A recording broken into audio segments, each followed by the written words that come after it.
Yes, people, what's going on? Welcome back to United View. Welcome to another transfer view, man. We got to get straight into what we're going to be talking about today.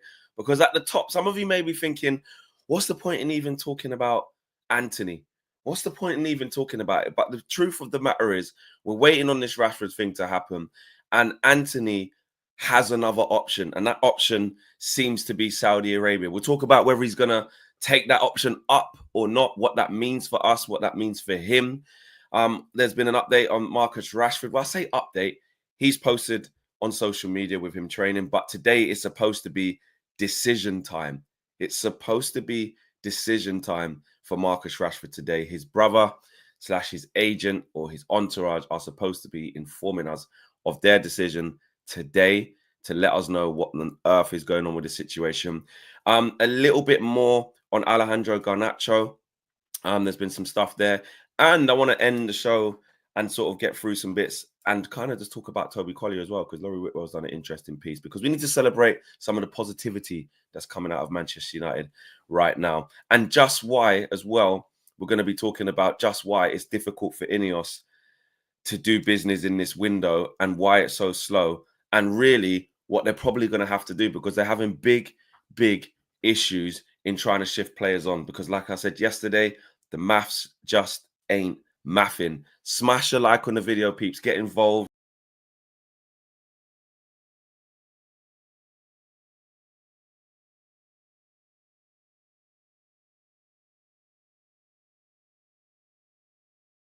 Click the wrong button.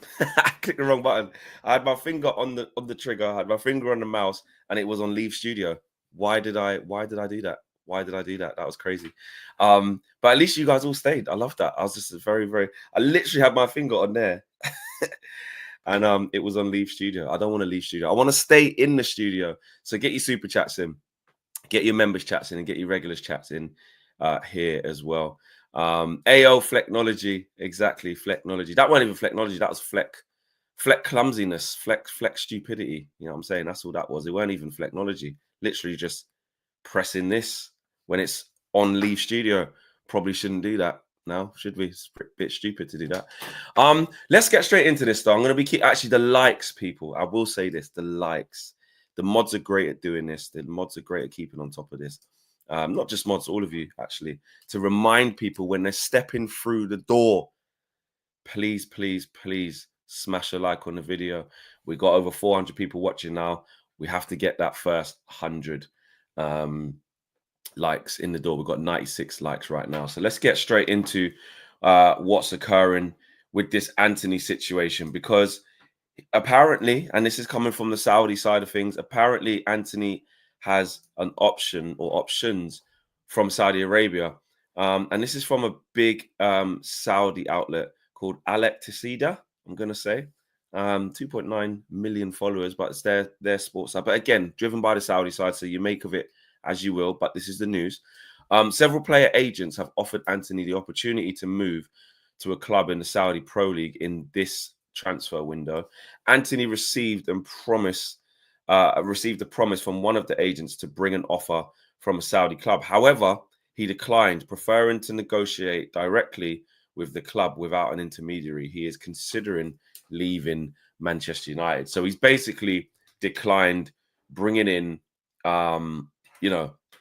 offers from agents, and basically saying, no, I'm going to stick with what comes through to the club. I don't need intermediaries. Intermediaries, they're going to make more money. They're going to get their cut of the check as well, etc., etc. Antony's gone, no, I'm not really on that. I'd rather go through the club. And here's the thing, right, with Antony, because there's a lot to unpack. The obvious thing, right, is for us to say, obviously, you need to get Antony off the books. You need to get him out of the books, get him gone. But guys, unless it's going to be somewhere like Saudi, which would have been great, let's be honest, because they will come in with a significant fee. The wages ain't going to be a problem. They don't normally loan players. You're probably going to be all right. Okay, so you can just take him off our case. But he doesn't want to go there. He doesn't look like he wants to go there. It's not been an option to him. He had the option to look at intermediaries, but he's saying, I'm going through the club. And if no one's coming to the club, if no Saudi club is coming to Manchester United, to get Antony away from here, then he ain't going there. We've seen about the European side of things, about Olympiacos. He didn't want to go there. There's talks about Real Betis. But guess what?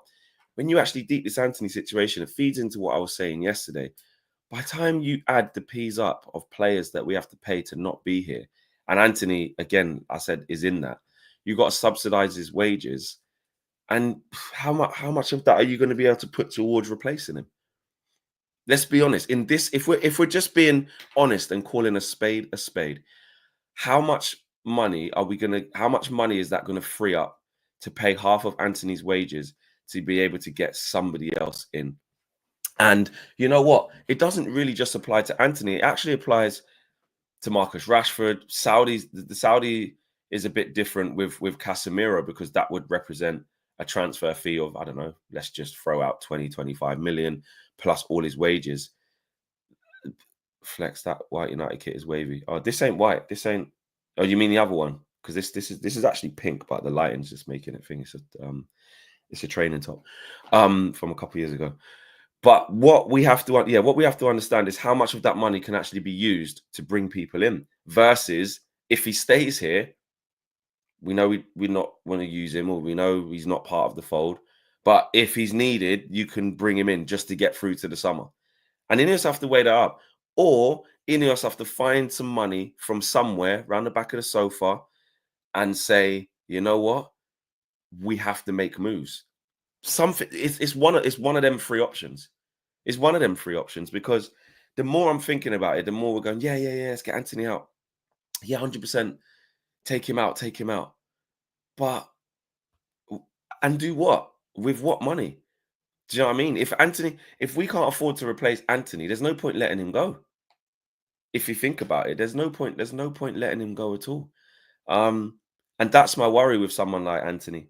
You know, he's someone who, okay, isn't going to agitate for a move in terms of like downing tools and, you know, being problematic. He's going to train hard. If he's called upon, like you have to look at the small details. When the subs are warming up and there's the celebrating goals and stuff, like he's first in there, he's celebrating people, he's jumping in there.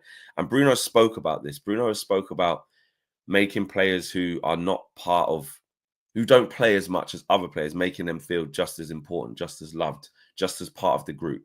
And that's been a challenge for Ruben Amorim, but we're starting to see a little shift.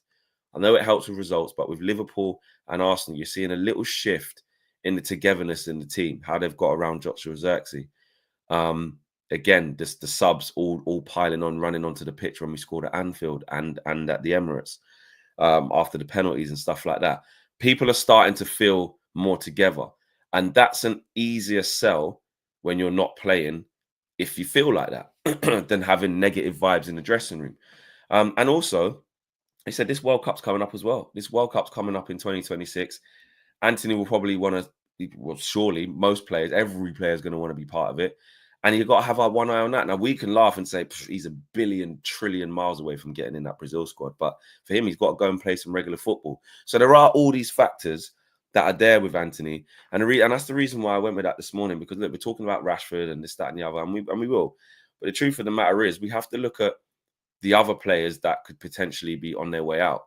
And the truth of it is that Antony, unless he goes to Saudi for a significant fee, which will be taking the hit. We bought him for 80 million. So we're not in it trying to make a profit, because we can't. That's impossible. That's been way off the cards that's been off the cards for the last 2 years, from when we realized Antony isn't very good or isn't going to make it here. But in terms of Antony being able to go and play some football and move, there's no point in him going to Europe. When you deep it, oh, my green screen's a bit funny. When you deep it, there's no point. Hold on a second, guys. There you go. Had a little bit of fuzziness there. It was annoying me. If you let him go, I just thought about it. Okay, let him go to Real Betis. What really happens? Like I said, I was doing a match yesterday. You pay what, 100 grand of his wages? 100 grand of his wages, because you're gonna have to pay at least half.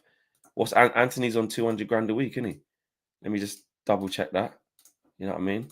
Because he is, I'm pretty sure. He's on 200 grand a week. You let him go to Real Betis. Yeah, Antony's on 200 grand a week. and he's got that contract till 2027. Crazy. So he's got 2 more years left at that. Probably got an option to trigger an extension if we really want. I can't see us not having that. Don't know. Someone in the chat let me know if we've got the option, but I think it's just 2 years left. Yeah. You can't do that. You can't do that. But paying half of his wages to not be here, what's that going to free up for us to bring someone in? You may as well just keep him to the end of into the summer. You may as well. And I know that sounds crazy because you go, no, Flex, he's rubbish. Ruben needs proper players. Ruben needs a right wing, but he needs this, he needs that. 100%. I get that. But I just feel like you're going to be a man. You're going to be a man down that you might need as a body. We do have an option, says Lil Yo-Yo. So essentially, you've got 3 years left, which obviously we probably won't end up that far to even take an option. But I just feel that I don't know what value there is in doing that, because you can let Antony go and then free up basically half of his wages. Great. But are you then going to go and get another player? And I don't think we will. I think you're better off just leaving him there until the summer. You know what I mean? 6 months time ish, and saying, well, bro, just sit tight, because we can't afford to replace him now. When you can't afford to replace players, as much as we want things done quickly, INEOS have to be really careful, because if we make bad decisions now, right? If we make bad decisions in this window and panic and get pissed off and rob Peter to pay Paul, bro, by the time we get to the summer, we're gonna F it. And you know what I mean? Like, it's the truth. It's the truth. No, no warm beverage today. No, not right now. I'm just on the water this morning. But that's where I'm at with that. I think we have to be really careful about basically wishing the players away. We understand that they need to leave, by the way. This isn't an Antony stand. This isn't, I'll tell you what, there's something there. You know, we need to wait until, you know, he can reach his potential. Let's see if Ruben can work with him. Ruben Amorim's also made it clear. That's another thing. Ruben Amorim has made it clear about the players that he's not using. Eriksen ain't playing anymore. Casemiro ain't playing anymore. Antony ain't playing anymore. Lindelof, Evans injured, don't really count. Who else ain't playing anymore? Zaxi and Højlund keep changing, so he's working with those two. Mason Mount, look, if he was fit, we know that the manager really likes him, but that's just, it's done. It's not going to happen. Luke Shaw, again, he would like Luke Shaw as a player, but it's done. It's not going to happen. And Rashford, of course, is the main one. So out of our attacking players, they're the ones where you're going, you know what I mean? He don't want to use them. And Rashford, we know why, because he's come out and said he wants a new choice, a new what does he want? A new challenge. That's the word I'm looking for. A new challenge. So that's where we're at with those players. But if you the way I was thinking about it, waiting for these dominoes to fall, it's just hit me. I'm just like, hang on, with those maths I've done yesterday, there's not really much wriggle room. I think the only thing that gives us significant wriggle room is if Casemiro goes for actual money. Even the Rashford thing. And I get it, like, because I'm like, listen, that's another man down. It's another man down, right? But even Rashford staying, sorry, because TV for just put that there. Even Rashford going, you're going to clear off 150 grand a week, potentially. You're going to have to pay at least half that, if half is 300 grand a week wages, if INEOS agree to that. But what flexibility is there with no obligation or even option to buy? So no guarantee of money coming in terms of transfer fee for Marcus Rashford. What flexibility does it actually give us to bring someone else in? And like Lil Yo-Yo says, loan with options most likely may happen. Exactly. Like we need some guarantee of return. We need some guarantee of return. Raise United says, I feel as though we're nearing the light at the end of the dark tunnel we've been under for a decade. I like the optimism, Raise. I like the optimism. But I don't know. I think it's me personally. I'll probably say it's too soon to say that, because we don't know. These next set of windows, especially this next summer one, I think, look, we can clearly see it's difficult in this January window, and I think Marcus Rashford will go. I do. I think he will. I think he will go. But it's difficult to say we're the light at the end of the tunnel because I don't know how we're going to sell players in the summer until we start going past the summer window and we can see, right, this player's gone, this player's gone. We've been quite ruthless with that. We've brought in this type of player for Ruben, this type of player for Ruben. I don't know if I can commit to that, Rays. I don't know if I can commit to that. Do you know what I mean? I'll be honest, I don't know if I can commit to it. So if I'm honest, I feel like the Antony situation, I'm like, well, to be honest, I know TV thrill, 300k a week for Rashford is a madness, absolute madness, and you don't want to be it. I feel like we do need to move him on. I feel like we will move him on. Rashford, that is, but I just don't know how much it frees up. And to close off the Antony thing, unless Saudi come to the club basically and do it through the official channels, he ain't gonna go. He ain't gonna go. I just don't see where he's going to go.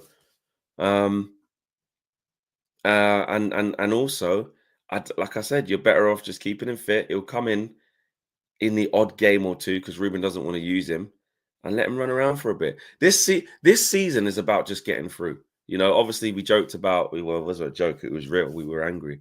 We spoke about relegation and being, you know, where we are in the league. I get it. Like they're not jokes, but it's about just getting through. If we finish 10th, we finish 9th, we finish 11th, we finish 12th, we finish 8th. It's all one in the same, isn't it? It's all shit. It's all nowhere near what the objective is / was for this season. So you got to allow us to just focus on the style of play, get more consistent in our results, and just get to the summer. It's all about getting to the summer. That's it. It's about getting to the summer, and then we can undo some of these long-term situations that we got. Because right now, we can't fix the things we need to fix in January. We can't do it. We can't do it. We've got no way of fixing it because we don't have the financials to be able to do it. So you know what? You may as well leave Antony where he is, right? You may as well. I mean, Casemiro is an interesting one because Saudi are the only people who can save us from him. So there's no other options anyway. So let's be real. If Saudi don't take him, he'll be here anyway. And if there's games or there's injuries or fatigue to Kobe and Ugarte, yes, unfortunately, we're going to have to, you know, play some of these players and probably lose them games. But that's just the situation we're in. It really, really is. Smash the like on the video piece. Where we at? What we got inside? Yes or no? What we have? We've got 227 likes and we're nearly at 1.1k. So not even 300 likes, says Stephanie. Like, she's on it. She is on it. Come on, peeps. Let's get into that. Stephanie Griffiths says it right there. One of the top ones. She says that 1,000 people watching. Not even 300 likes. So please do get your likes in, man. Let's get to 300. Sorry, Flex, doing it right now, says Comfort Small. Love that. Because, you know, listen, I do it loads of times. When I go onto people's channels, I do this all the time. When I go onto people's channels, you're so engrossed in watching the content and what's going on and getting involved in the chat and whatever, you start going, what's going on? And you forget to like. So yeah, just smash a like on the video if you guys can. Kristen's not going away with this one. Kristen keeps saying, I've got my sources. Keep an eye out for West Ham. And I tell you what, if West Ham come to the forefront, because that's been the West Ham one for Rashford's kind of been rubbished a little bit, hasn't it? That's been rubbished a little bit. But if they come through towards the end of the season and strike a deal for Marcus Rashford, then Kristen, everyone's got to talk to Kristen different. And he's not saying it's definitely going to happen. He's just saying keep an eye out. So if interest even ramps up, we have to look at Kristen and say, oh, you said it. On to Marcus Rashford. He posted on, not X, he posted on Instagram. Cycling. Yeah. Giving it this. Doing up cycling, doing up extra training away. Obviously, we've seen that Ruben, I think the reports were saying that he's training away from the squad because he's ill. He's had a lot of illness recently. He was ill a couple of match day squads ago. Wasn't ill for the last one, but Ruben said the same. It's the same. It's my idea. It's really clear what we want to do. It's the same. So we know that Rashford was not in the squad against Arsenal because of the same thing. Now he's injured. Sorry, now he's ill. Now he's ill. I don't buy that. And with Rashford posting, you have to think, what does it do? What's he trying to say? What's the message? Well, it it doesn't look good, does it? It doesn't look good for us with him posting like that. It's basically him trying to say, I'm here training, mate. I know like people saying I'm ill or whatever, but it's just putting out there. It's just dropping a little thing in there. Hmm, I'm all right. I'm just training, mate. I'm just training. And also to let the clubs that potentially he wants to go to know that he's active. Um, it doesn't do Man United any favors, really, does it? Like Wonder M says, no one cares. I hear that. But essentially, there is a complexion that it gives Man United where you go, well, I just don't say anything, bro. Makish says Rashford thinks people care, and that's what it is. Like, no one really cares, but at the same time, I think I think it's just a bit not clever, but it's a bit cheeky because it looks like you just forcing me out. I'm training. I'm here. And he's always just it's just trying to basically control that narrative. He doesn't need to post that. He doesn't need to post that at all. That's what's happening. But it's Rashford away from Man United. He's in a separate gym, doing his own thing, just on the bike. You know what I mean? That's just a normal gym, probably somewhere else. It's not at Man United's training ground. So yeah, look, it doesn't really help Man United at all with that happening, but I feel that he's doing it to show that I am available. But guess what? Ruben Amorim's made his mind up, and we're awaiting this decision today. I think it's going to be fascinating today to see if we get any movement on this because we're in the middle of the month. We're trying to sort out Marcus Rashford's future. He's trying to sort it out. He's had his people around Europe having discussions with different clubs. Well, then get it out. Get it out. Flex, you can't. Flex overhead kick TV says Flex, you can't blame him. Come on, you are reaching. He can do whatever he wants. He can. I didn't say he shouldn't do that. I'm just talking about all I'm talking about is my take on him doing that. I didn't say it's a disgrace. I didn't say why the hell is he doing that. I'm talking about the fact that he's posted it. What do I think, in my opinion, is his reasoning behind it? And I'd ask you the same thing, bro. Actually, just in the interest of talking about this, overhead kick TV. Big up to you, bro. What it might not even be a guy actually, but big up overhead kick TV. What do you think the reason is? Like, why do you think he's posted that? What do you think? Do you think it's to show other teams that he's not ill? Do you think it's to show other teams that he's fit and still working hard and has a good attitude? Do you think it's to stick two fingers up at Man United? Is it to reclaim the narrative that he hasn't down tools? What do you think it is? Because by Rashford putting this out, yeah, he can do what he wants, but also he's opening up the door for us to have opinions on it, bro. So it's not a reach. It's reacting to him putting it out. He did it, not me. So what do you think his reasoning for that is? And let's see what everyone else is saying. He's a guy, Fleck. Okay, I didn't know that. Big up. You can't just assume. You know what I'm saying? I don't think it's reaching, says Michelle. And he forced himself out by his behavior on and off the pitch, says Cosmo. And Messy Mouth says it's not like he was riding fast. He was riding like he plays, not really trying. Okay, look, that's when you're getting into, you know what I'm saying? Exactly. Well, but then look, I do agree with that in terms of if Rashford posts that he goes to the NBA. If Rashford posts that he's got no top on and the sweat's dripping off him and he's doing mad sprints with the parachute on his back at the Nike headquarters. If Rashford posts doing free kicks, top bins or sharp shooting drills, it's neither here nor there. Even before this incident happened, it was very much do it on the pitch. Do you know what I mean? But I don't really get onto him for that. But in this moment where he is actually not in the team, I'm just questioning or looking at why he's doing that. Overhead kick TV. He has come back. He says it's to show other teams that he's available and not injured and ready to play. Okay, fair enough. Fair enough. That's what I'm saying. It's his narrative. He can do that all he wants. But also, it does give Man United a bit more of an issue. It doesn't help Man United, does it, by doing that? But again, why does Rashford care about what's best for INEOS and Man United by this point?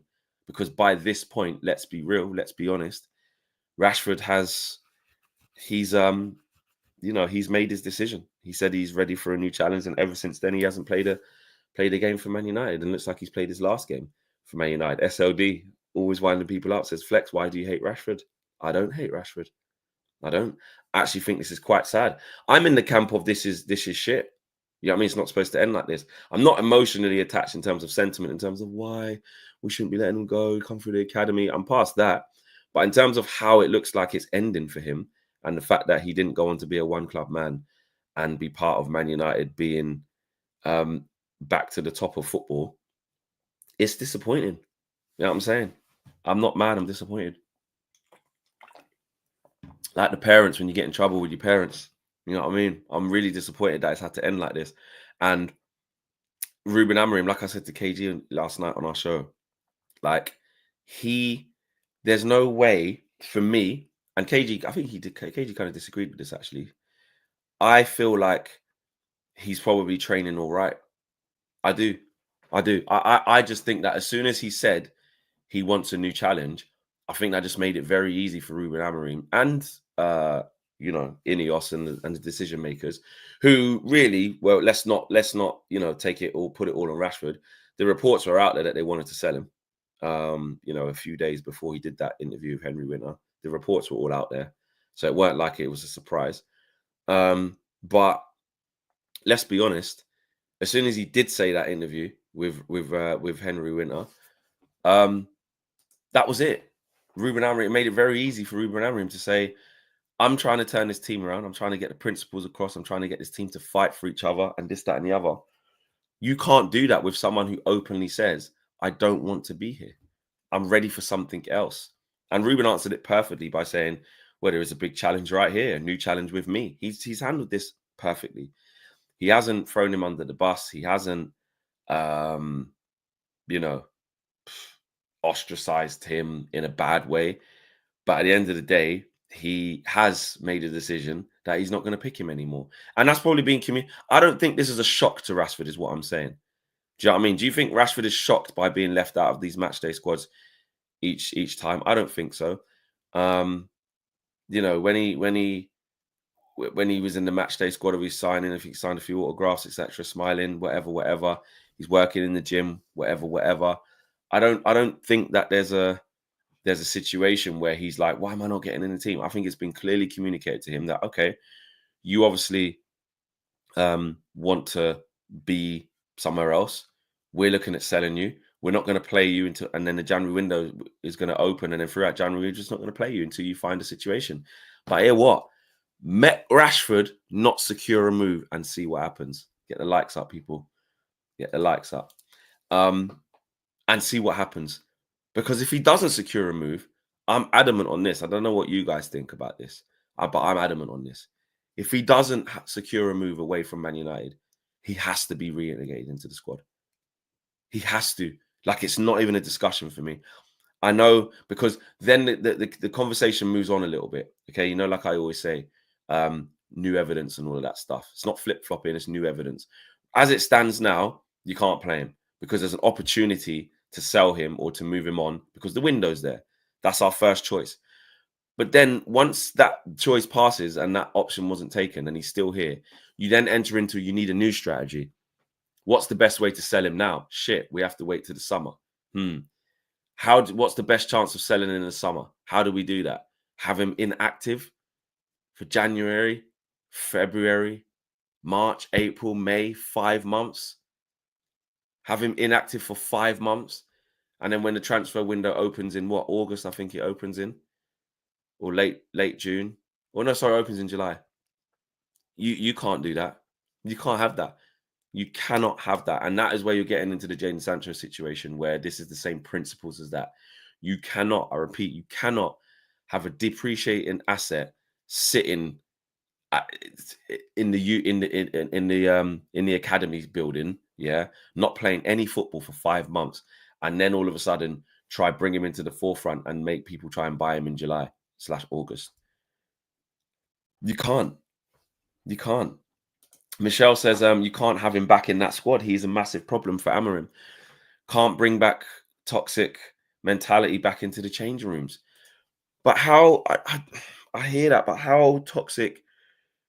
If Rashford's saying, I'm a red through and through, Man United's still my club, and this is me giving the other side here. This is me giving the other side, playing devil's advocate, to remain professional. Like he has to be paying his wages, and if we want to sell him, we can't have him sitting out there, guys. You know what I mean? Overhead kick says, I actually think Rashford will play again for us. Wow, maybe he might. Maybe it's like Sancho. Maybe that's on loan. Maybe after his loan period finishes, and then we're in the pre-season in America next year, or wherever it's going to be. Maybe that will happen. Do you know what I mean? Maybe that will happen. Maybe that will happen where he plays again for us in the summer because we have to sell him. But I don't know. This is interesting. Arun says Rashi is not toxic, guys. He's shit in the last 2 years, but not toxic. And look, there's a few things he has done which obviously haven't been right in terms of the reports of the off-field stuff. We know that the Belfast thing is him. That's his own downfall. That's his own criticism and scrutiny he has to take. He was late for a team meeting under Eric Ten Hag, got dropped against Wolves, went to the bench, come on at halftime, scored the winning goal. I don't think that's toxic. Lil Yo-Yo says, isn't being shit toxic? No, I disagree, because the whole team's been toxic, bro. I wouldn't say Rashford is toxic. You know what I mean? I think toxic is where I believe you're basically, yeah, like Ketten says there, toxic can be many things. This is a good comment. Toxic can be many things. Him not training properly and going nights out in a season. It's professional, thus bringing a toxic culture. That's true. But I feel like his toxicity it is basically, I don't think it's infectious around the rest of them. Not toxic. He is arrogant. Yeah, I'll be at OT tomorrow, Tabs.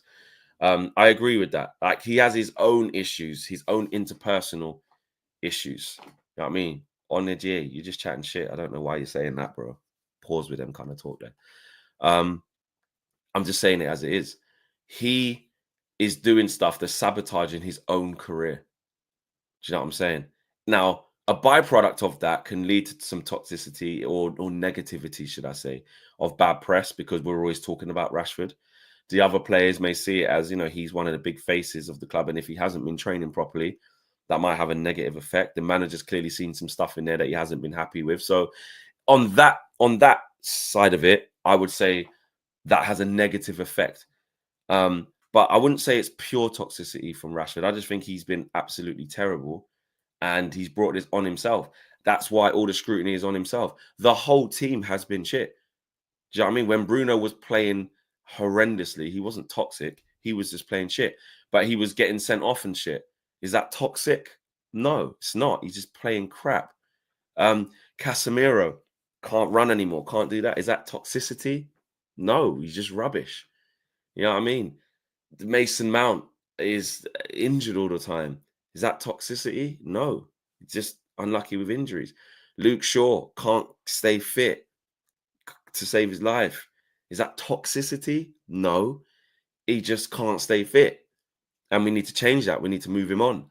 So I just think it's less about that and more about him, the individual. He's brought this on himself. He hasn't played very well, and I don't think we have to label him as a toxic character. I just think we have to just keep it to what it is and say, bro, you just have to move on.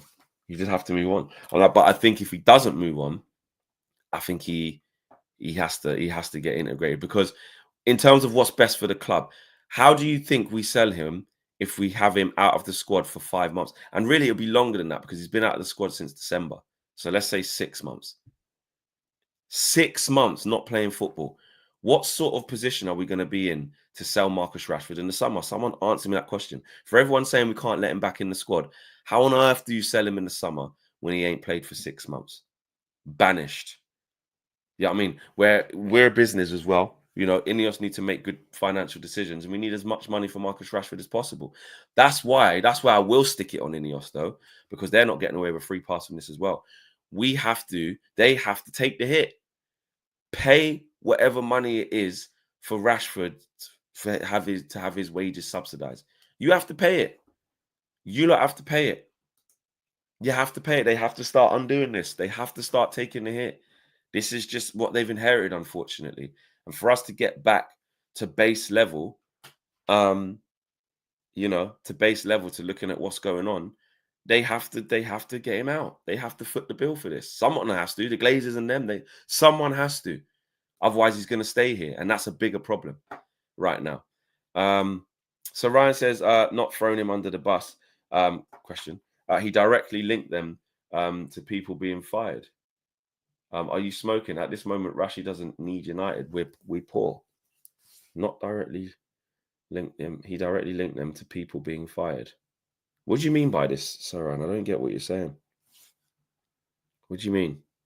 I don't know. I don't know what you mean by that. Are you cussing Rashford or are you cussing INEOS then? Who hasn't thrown him under the bus? Ruben Amorim. Are you cussing Ruben Amorim? What are you saying there? I'm not sure what you mean. All Elite says Amorim questioned Marcus Rashford's impact on the squad's mentality when he dropped him. He's a problem in the dressing room, I think. Will be hard to bring back. That's a fair point. Been a member for 28 months as well. All Elite, big up to you. But he did that to Garnacho as well, I suppose. So maybe his assessment of both of them in that moment was, no, I'm not having that. But I just think there's nothing Rashford could have done to get back in this squad in this moment, because he was the one who said, I want to leave. That's the key difference for me. That's the key difference for me. I don't think, even if Rashford was training the right way, I don't think he gets back in the squad, because Amorim's basically going, all right, even though you're doing the right things, you still don't want to be part of this.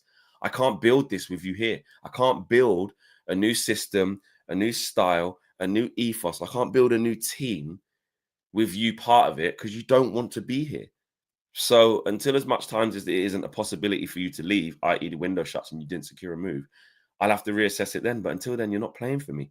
Even if you are applying yourself, even if you are training well, even if you have fixed the things that I've seen, you've said you don't want to be here. You're ready for a new challenge. And I've challenged you and said, this is a new challenge. This is a new challenge with me. You can have a new challenge right here, right now. This is the biggest challenge there is, but you don't want it. So I agree why he hasn't got back in, but I don't necessarily agree that it's because he hasn't trained properly. I think even if he had trained properly, or has been training properly since the first time, since the City game, when they were out the team, I still think he wouldn't have been back in, because the bottom line is he says he don't want to be there. And showing other players that you're trying to work with a player and give a player opportunities who said, I don't want to be here, that's a bigger problem. Descendant of the first crackhead, been a member for 30 months as well. Says, is it confirmed that Sancho will leave after his loan? Am I the only one that wants to see him in this system, in the left 10 role? You're not the only one. You're not the only one who wants to see Sancho in this left 10 role. I agree with that. But I think it's pretty much nailed on that Sancho leaves. Yes. I think it's the option. Is it an obligation to buy Sancho? I think it's an option, I think it's an option. Let me see. Was it an option? Sancho, Chelsea loan. Chelsea signed Sancho on loan from Chelsea has signed on loan until the end of the season. The deal includes an obligation. Right, okay, there's an obligation. Deal includes an obligation for Chelsea to sign 24-year-old for between 20 and 25 million. So yeah, okay, cool. So it is an obligation. So look, is there anything more on how many games it has to be for Chelsea? Question. So Chelsea, it's pity. There's no really more. Okay, so they got an obligation. So he's gone. He's gone. He's gone. I can't see that. And the way he's been playing for Chelsea, in and out, it's over. It's over. You know what I mean? So there was a lot of talk about them finishing in the top half, or I remember 14th being a number, ironically, where we are. He needs to finish higher than that. So I think that he will be gone. He'll be gone, man. I don't think we're going to see him again in the Man United shirt. And he's actually doing all right at Chelsea. Chelsea, well, they're in a little bit of a blip now. But in general, he's had some really good games. He's had some quiet games. I think he's just been Sancho there. Obviously, he's a bit more confident because he's in a different environment. He's happy. But I haven't seen him rip it up. I've seen him do a lot of similar stuff to what he did for us. He had some games where he'd cook, You know what I mean? Drop the shoulder, sit some people down, get an assist, score a goal. You know what I mean? Couple games here and there. And then other games where he was quiet. I don't think he's been any different, but good for him. You know what I mean? He needs to move on with his career, and we need to move on without him again. Lil Yo-Yo, Flex hates Sancho, confirmed. Yeah, definitely not. Definitely not. Let me double check that there's nothing that's come out since we're live before I move it on a little bit. No, there isn't. So we're at the same bit again. I also want to make sure we're where we need to be with the likes. Then 423. We've got nearly 1,300 people watching, so make sure you share the video as well. But please smash a like if you can at this little pause of the video, 40 minutes in. Hit the like button. Hit the like button. We're on 424 right now. To be fair, while I take a little mini break and have a drink, drink some water, we can reach 500 in that. You know what I mean? 431 now. You know what I mean? 70 odd likes, guys. While I have a few sips of my water, you lot can get 70 likes and we can get that 500 in the bag and celebrate.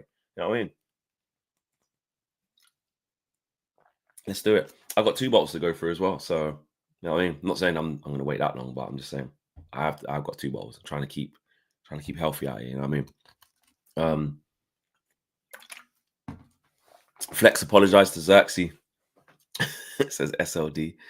I did. I said, since he decided that he wants to stay through this adversity, put my hands up. I said, listen, he's got my back into the end of the season. End of story. He deserves that.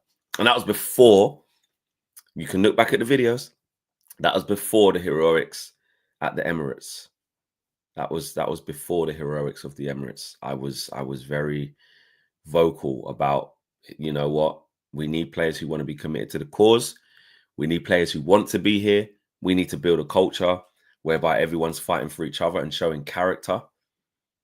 And you know what, Lil Yo, I do regret that. Flex is actually still at Ogre, yeah. And again, check the videos. The very next day, because he took a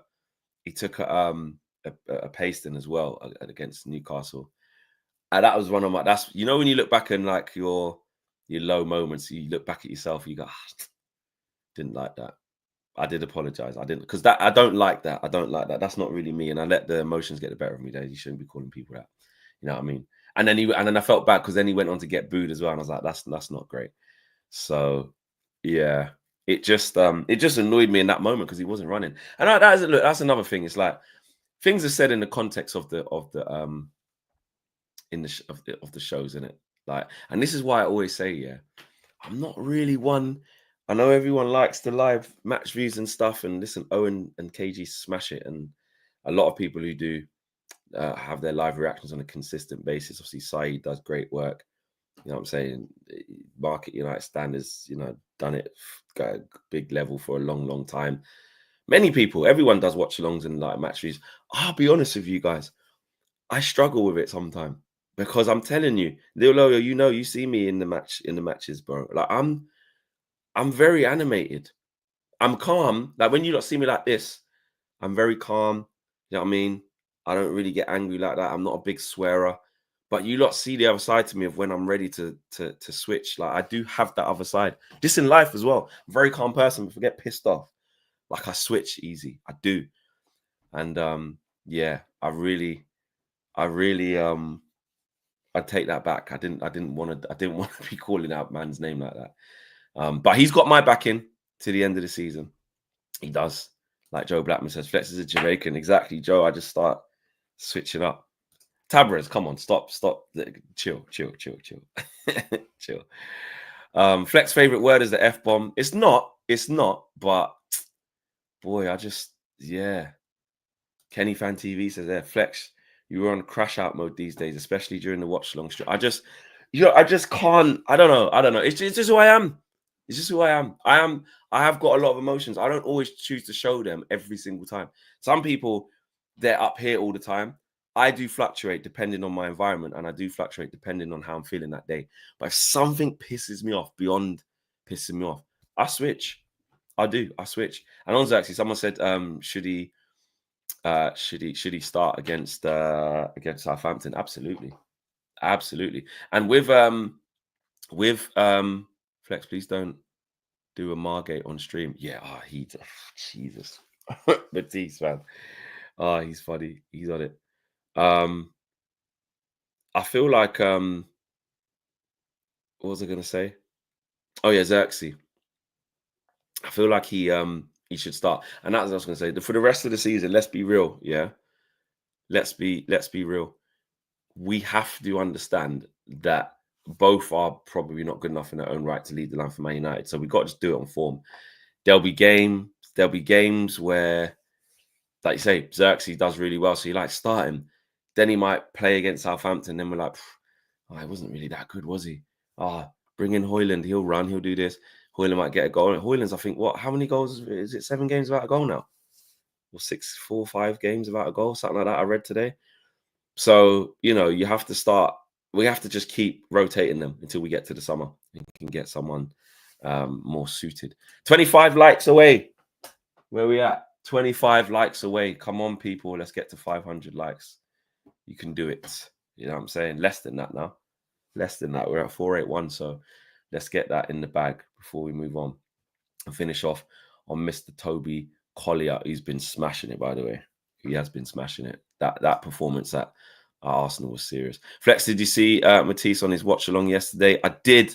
When Semenyo scored that goal, where the F did he find that finish? And then he was going mad at them passing. He was getting angry at KG for ringing him. Brilliant TV, brilliant content, should I say. That is what we're here for. I just pissed off that Nottingham Forest couldn't get the W against Liverpool. You know what I mean? Liverpool could have won that in the end, really, with the chance they had. Sells keeper was making mad saves. But my son, Antony, I said he'd rise. You know what I mean? Assist after 8 minutes? You know what I mean? Nice little left foot, cushion pass. Chris Wood didn't need to break stride. You know what I mean? Wait, we're at 500 as well. Not 5,000, 500. Yeah, 500. Shout out to everyone with the 500 likes. Big up for getting us there. Yeah, Ridwan says RVP finish from Semenyo. No backlift. Boom. Top bins. Really good finish. So, listen, they're on, what was it, 5 games without a win for Chelsea. 2 losses, 3 draws, mate. You know what I'm saying? Not looking good, mate. Hit a little bit of a stumbling block they have. Lucky that thingy bailed them out. You know what I mean? Toby Collyer, interesting. Very, very interesting because he had a good performance against Arsenal, considering the context of the game. And I like the piece that Laurie Whitwell's done. Toby Collier's cameo against Arsenal suggests he has the energy and athleticism Amorim desires. And we've been, actually, sorry, it's not Laurie Whitwell's done this. It's our good friend Carl. Big up Carl Anker. He's done this piece on Toby Collyer. And Carl says 39 minutes of hard work reminding Manchester United fans of Toby Collier's qualities. 21-year-old who joined United's academy from Brighton in 2022. Impressed with his ability to cover large amounts of space when defending against Arsenal. As the 10 men battled their way through the latter stages of the game in North London, Ruben Amorim made the bold decision to opt for the youthful energy of Collyer when replacing Mainoo, rather than going for the experience of Casemiro or Eriksen. Collyer repaid that faith with an impressive defensive performance across the final stages of regulation time and the 30 minutes of that as well. Collyer, this is interesting. Initially played with Ugarte when he came on. Collyer made 8 defensive actions against Arsenal, half of which were in and around his own penalty area. Which obviously were down to 10 men. There was also a cluster of tackles and aerial duels further up the pitch as he tried to unsettle Arsenal's build-up play, as well as Forres out to the left to support Malacia at wing-back. And I like it. I think we've been talking about Toby Collyer. Let's be honest. We've had a look at him in Carl Anker is a very good journalist. He is very, very good. He's very articulate, very fair. United fan as well. And a really nice guy as well. Anytime we speak to him, anytime we catch up with him, loves talking football, loves his football. Very articulate guy, very, very, very clever guy. Really got a lot of time for Carl, as we do Laurie as well. But yes, I feel like if we're honest, he does possess things that Amorim would like. Is that what's going on here? I've wanted Kante for ages. Is this what we're doing? Togolo Kante, chill. Chill. But we had a look at him in pre-season. We said, this kid's got something. And KG actually, again, KG was like, no, not for me. No, he's got to do more. Or was he saying that about Harry Amos? I think he might have been saying it about both of them. But you saw something in Toby Collyer, could get about the pitch. And then he was also, and you look at the 2 games he's been thrown into, bless him. He's been thrown into 3-0 down. Or was it 2-0 down? No, 3-0 down to Liverpool. No, 2-0 down at halftime, weren't we, when Casemiro got taken off? 2-0 down to Liverpool, he's been thrown on instead of get Casemiro out of there. And then he's been thrown in 1-0 down against, 10 men at 1-1 against Arsenal as well. So away. So he's not being put into the easiest of positions. And he's doing one. Yeah, the Liverpool game was a nasty game to come on. Here, if you make your Premier League debut in this kid, horrible. But Amorim likes these combative players who can cover a lot of space in those 2 positions. And I think what I noticed about Toby Collyer is he'll win the ball back. You know, wants to win the ball back. He'll hound people and he'll just give the simple pass.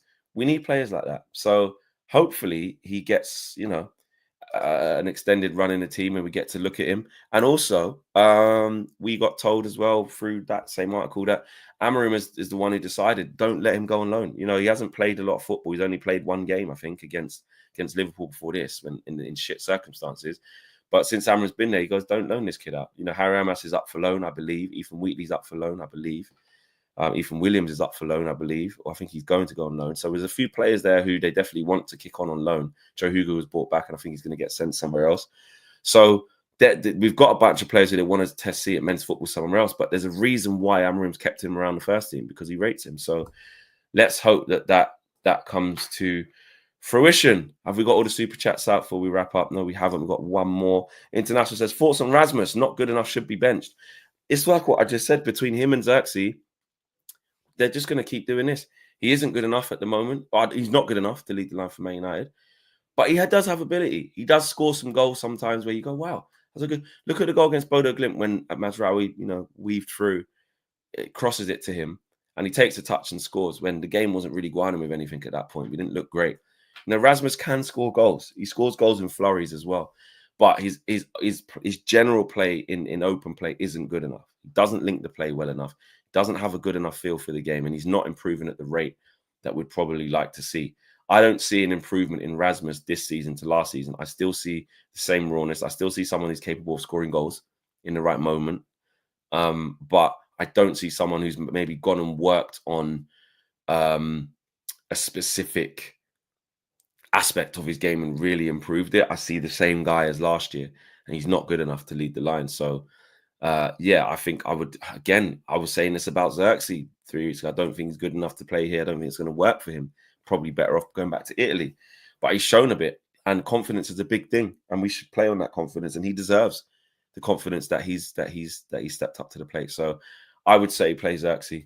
Yeah, I would say play Xerxes. Guys, thanks for joining me. Smash a like on the video on the way out. It's been a big morning show. I've really enjoyed it. Me and Owen will be back with a preview for the game tomorrow. So make sure you check that out. Yes, me and Owen will be back. Shout out Owen. He'll be back doing that with me later on today. And I'll see you guys soon, man. Take care. We're out of here. Peace.